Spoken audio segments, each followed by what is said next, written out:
I bet you already have this herb in your kitchen and you don't even know that this one's medicine. Today, I'm out in my garden harvesting sage. Sage is a plant that has been around for so long, and many of us cook with it. In fact, I bet that you have stuffed a Thanksgiving turkey with sage, and you didn't even realize that you were giving your family some medicine. Well, sage is actually a potent medicinal herb that has been used for centuries. It's one of the oldest known medicinal plants. And today I'm going to tell you how to use sage for much more than a Thanksgiving turkey. One of the most common uses for sage is for sore throats. That's really what this one is known for among beginner herbalists. And how to use it is so simple. All you're going to do is make a tea from some of the leaves, and you're going to brew it into a sore throat tea. Sage is so soothing, and so whether you have a sore throat from a cold or you have strep throat, sage brings immediate relief, but it's good for so much more than sore throat. And I feel like it gets overlooked. Sage is my favorite herb of choice when I'm working with someone who is elderly. Anyone who is like 65 and up needs sage in their life because sage helps with so many different parts of aging. For instance, sage is known as the herb of wisdom. So it is known to help with cognitive health, especially with Alzheimer's and dementia. There are numerous studies where they have checked to see how sage would compare to other drugs to help with memory loss, focus, attention. Do your research on this because there are tons of studies you can dive into. But sage is wonderful for memory and for brain health. So if you are aging and you're worried about losing your memory, or you're worried about Alzheimer's or dementia, I would make a sage tincture and just start taking it as part of your daily health regimen. It's a wonderful way to just boost your cognitive health and to protect those faculties before you lose them. Another reason that I love sage, particularly for our aging patients, is because it is high in vitamin K. And because of that, it helps with bone density. You know, as you age, your bone density tends to get lower. That's why as we get older, we tend to break bones more easily. You hear of broken hips and things like that more often in older age. Well, because of the high vitamin K content, sage can be an aid in keeping your bone density at a good level. So this is helpful for that as well. Sage is also wonderful for the digestive system. So in studies, we can see that sage is helpful for diarrhea in particular.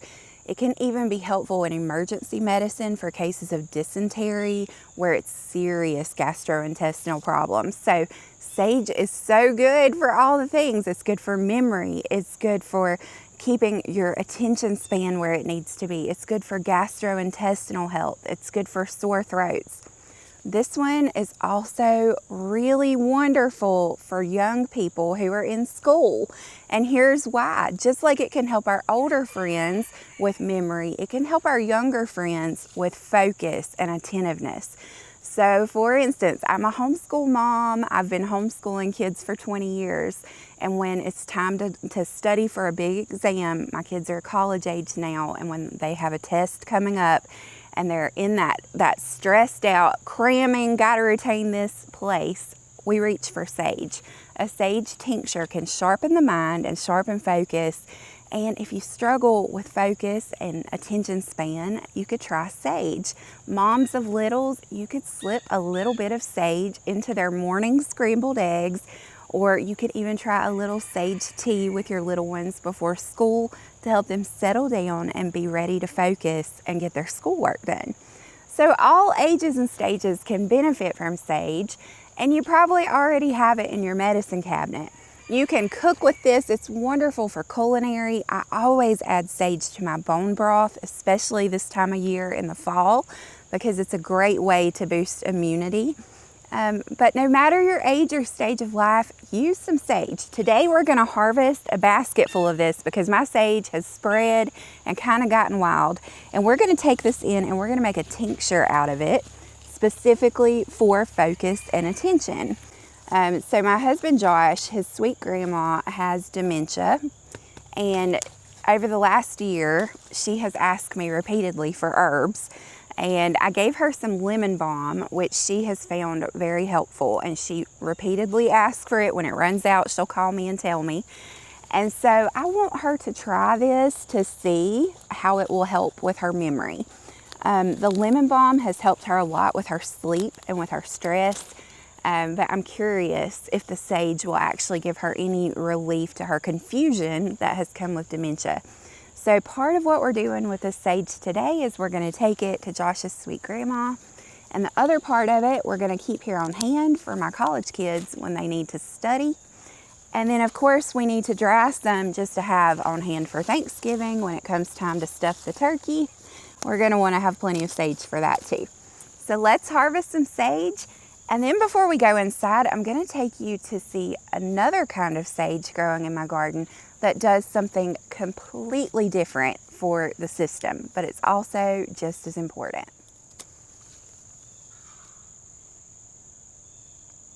This is another type of sage, and this is actually my favorite. This is pineapple sage.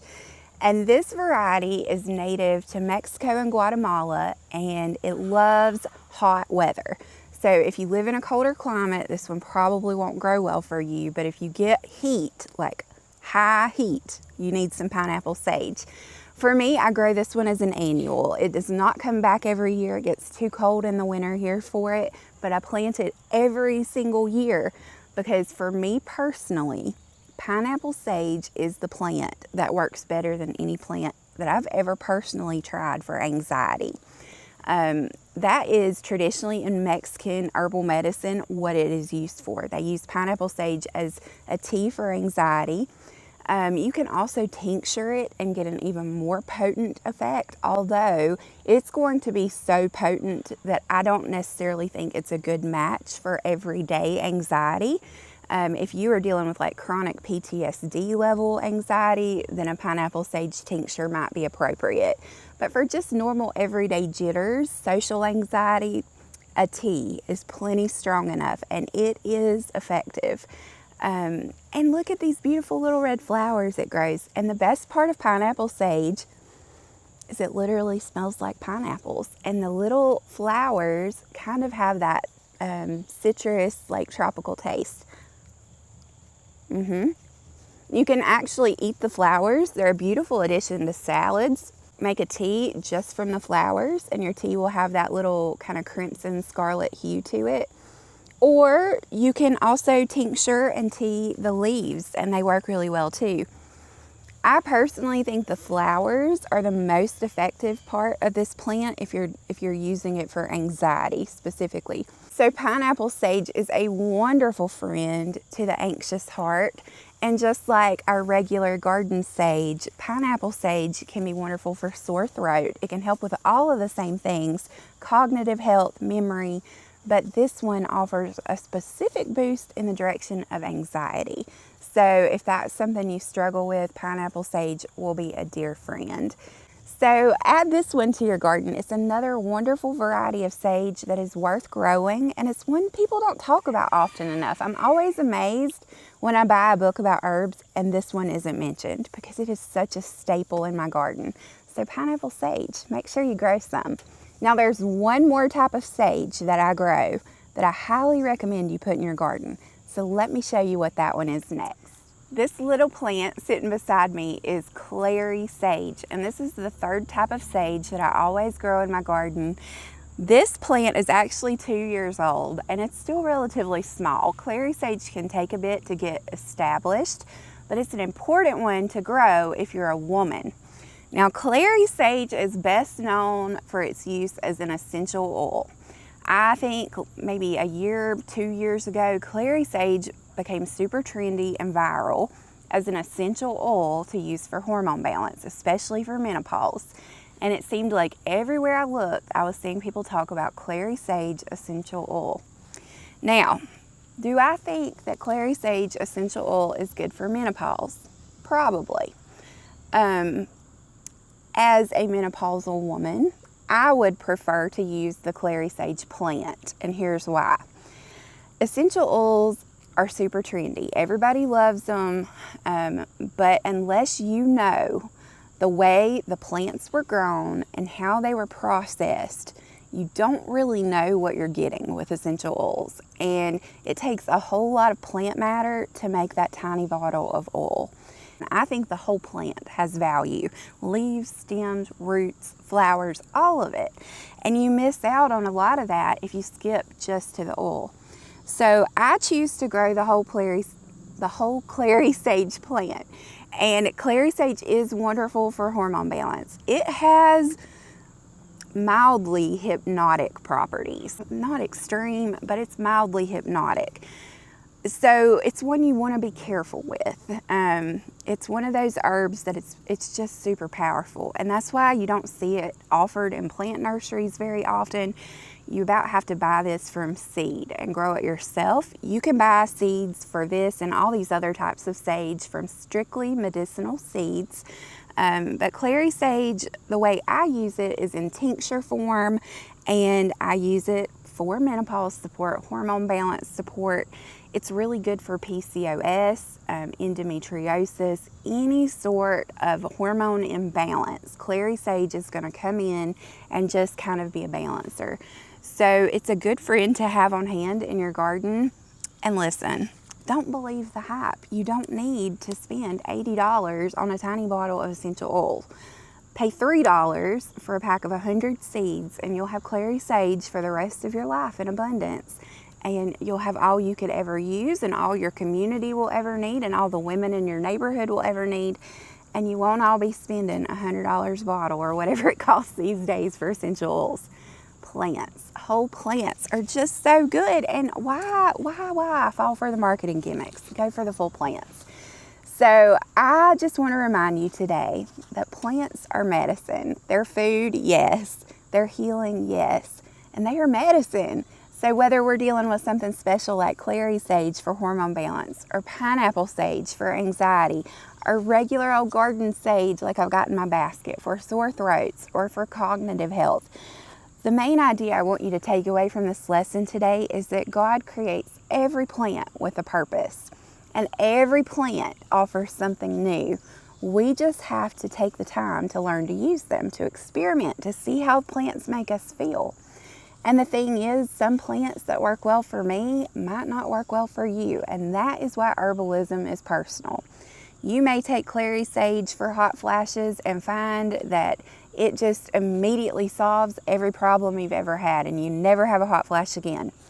But your neighbor next door might take Clary Sage for hot flashes, and she might have a hot flash 2 minutes later and have zero effect. Clary Sage might not be a match for her. Her hot flashes may be coming from a different place, from a different imbalance in the body. And so for her, we might have to try a different herb. And that's why herbalism is personal. But the big idea is to grow lots of them, and then you have lots of options and lots of variety and lots of things you can try. But no matter what, just remember that God gives us everything we need in plants. We have a good, loving God, and we're not going to let anybody take away our love of plants out of fear, because sage is a wonderful herb that every family should have in their garden. You know, we talk a lot about how in herbalism, one of the struggles as you study herbs is finding information that is centered in truth. Because as a Christian, I worship the Creator, not the created. And so I worship the God who made the sage. I don't worship the sage itself. I believe the sage has medicinal benefits and power to help my body and my family because God made it that way. Not because this holds any secret spell that can do something to you independent of our good God. Now, with that being said, I feel like I cannot make a video teaching sage without addressing the witchcraft element of sage, because I find that a lot of Christians are hesitant to grow and use sage because it is so used by the pagan community. A lot of herbalists who practice pagan herbalism or witchcraft-centered herbalism will use sage to clear bad spirits. They'll burn sage. You may have seen people smudging, where they will take a bundle of sage and burn it, and they take the smoke and they spread it around. As a believer in Jesus, I don't think burning the sage is going to do anything except waste my beautiful sage. And there are a lot of people that are going to get really mad that I say that. But burning the sage is just wasting it. This sage is a gift from God, and it does have compounds that are powerful. Maybe it can run out bad spirits, but it's not because the plant itself is doing that. The only way that this is going to run out a bad spirit is if I stop and intentionally in prayer go to God and ask Him, hey, I'm struggling. I need your help. This is an herb of wisdom. I know sage is known for being a wisdom herb. So as I handle it, as I interact with it, I need you to give me wisdom in the situation that I'm in. Wisdom beats evil spirits quicker than smoke, okay? And God is the author of wisdom. So as an herbalist who serves the Lord Jesus, I don't fear sage. In fact, I embrace sage because it's wonderful for so many things. But I also am not going to use it in the same ways that an herbalist that comes from a different faith would use it. And I want to highlight that to you today. So if you're a Christian and you have been hesitant to use sage, don't be afraid of it. This is a beautiful plant. It can do so many wonderful things, but it's all about the intention of your heart. It's all about where your motives lie when you are interacting with and using this plant. That really is the key. If you're enjoying this series and learning about herbs, I have something really special to share with you before we go today. This week is kind of a big week around here because my brand new book has released. This week, The Everyday Herbalist is officially available, and you can download it at the QR code below. Inside my new book, you're going to get my Christian view of herbalism, and I'm going to teach you how to grow and use over 24 herbs. Plus, you'll get all my recipes for must-have remedies for every family, from remedies for headache and sore throat to help with joint pain and shingles pain, all the way to how to make a muscle relief salve. You'll learn how to make teas, tinctures, salves, pills, powders, tinctures. We're going to cover all of it. So grab your copy at the QR code below, and we'll see you next week for another lesson in herbs. Happy growing!